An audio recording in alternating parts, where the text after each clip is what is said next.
All right, this is wind directions around cyclones and anticyclones, and I'll describe what the anticyclones means in just a second right here. But I realize that this looks like a bunch of lollipops, but these are actually pretty meaningful symbols right here. One thing that I need to tell you about is what MB means right here, and that is a unit called millibars. MILLIBARS. You probably recognize milli as being the prefix that means 1/1000th. And what is a bar? Well, a bar is the same word that barometer comes from, and isobars and barometric pressure. So 1 bar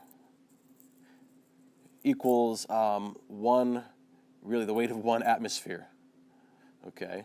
So since you live at the bottom of the atmosphere, you are experiencing 1 bar of pressure. And so that can be broken up into thousandths. And we say right around at the bottom of the atmosphere where we live, the pressure kind of hovers right around 1,000 millibars. All right, so that's what these increments mean right here, these numbers. All right, now why are there only 2 numbers? Well, because for the sake of space, I cut off the first 10, and only the second 2 numbers are in there. So, for example, this, let's see, this right here, that would be 1,000 millibars. All right, that would be 1,028 millibars right there, and so forth. All right, so I'll explain in just a minute what, or a couple minutes, what these lines mean right here. But what we want to do is we want to draw isobars. All right, we want to draw lines that connect areas of equal pressure. And it's almost like connect the dots, sort of, but you need to do a little bit of interpretation right here. So where's the highest number on here? Well, there's a 96 right here, but I'm actually going to tell us to ignore that for just a second. Aside from the 96, the highest number is 28 right here. All right, so the highest pressure is really over on the left-hand side. So I'm going to put a big H right there. I'm going to write it in blue. There's our H. And that's our highest pressure. So what we want to do is we want to draw isobars, that is, lines that connect areas of equal pressure. Well, since that area in the middle is the area, the center of high, what I'm going to do is I'm going to draw kind of concentric, or like a circle that connects those 2 weather stations that have that pressure right there. All right, so that suggests that everywhere along that line it's the same pressure. In towards the center, it may even be higher. But as far as we know, that's the highest pressure line we can draw. So it says to draw them in 4 millibar, that's what MB means, intervals. So that means the next one down should be 1,024, right? So let's find the 24s here. We've got one here, and here, and here. So I'm going to draw it like this. So you might say, well, Mr. Mounts, how did you know not to go around that one, or how did you know to take that path right there? Well, even where we don't have data, look at these 2 stations, here and here. That's 1,028. That's 1,020, and so it's got to be 1,024 somewhere in between. And so you can sort of interpret where those lines should go, even if you don't have data. Here's another 28. There's another 20. So 24 has to go in the middle.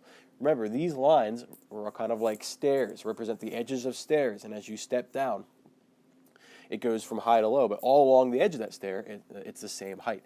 We could think of it as the same way. So all these lines right here are the same pressure.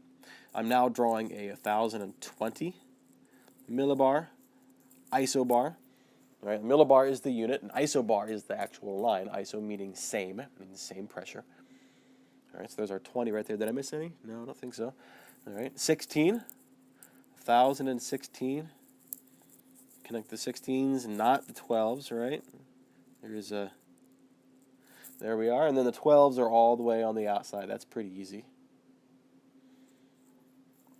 So they're not perfectly concentric, but for the most part, it is. All right, now let's look at the right-hand side now. Now I'm going to draw in red. I said before that this right here is not the highest pressure, but it's actually the lowest pressure right there, 96. Wouldn't say, why wouldn't that be the highest pressure?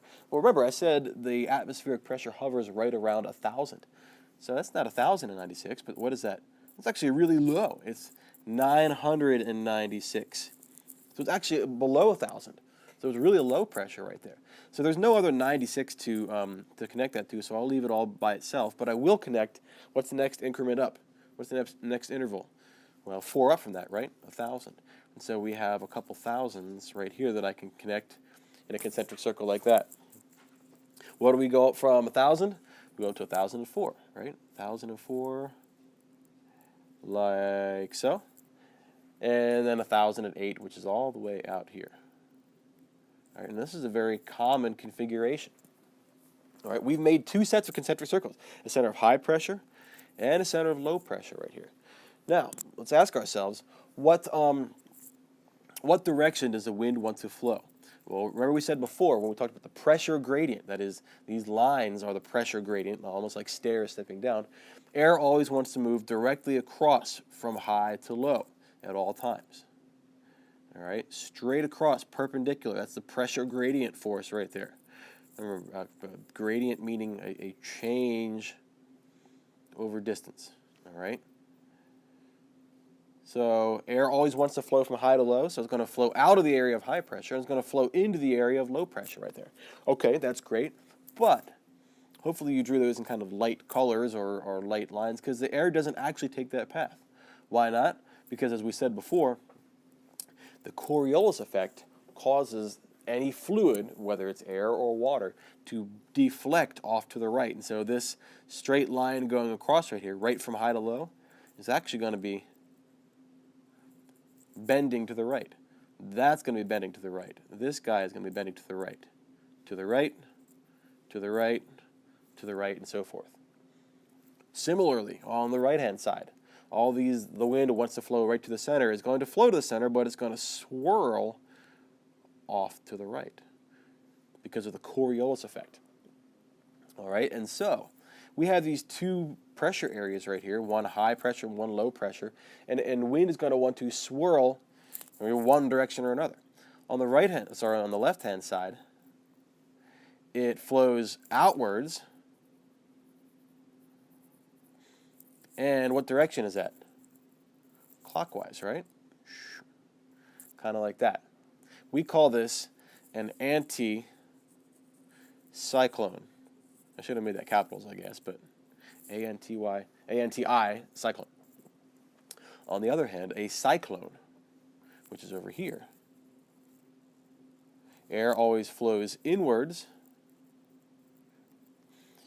And what direction is that? Well, it's generally kind of a counterclockwise direction right there.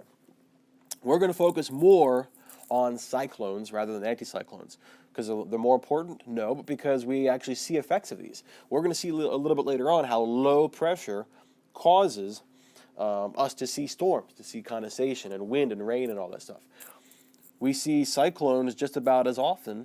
Well, we experience them just about as often, but we don't see them as much because this high pressure air actually results in nice weather, clear skies, all right, brisk wind, and so all that stuff is invisible to us, and we don't really see that as much. It's really the storms that come out of these cyclones right here. And so cyclones, this inwards counterclockwise spinning, is what gives the hurricanes and other mid-latitude cyclones the shape and wind direction that we see. So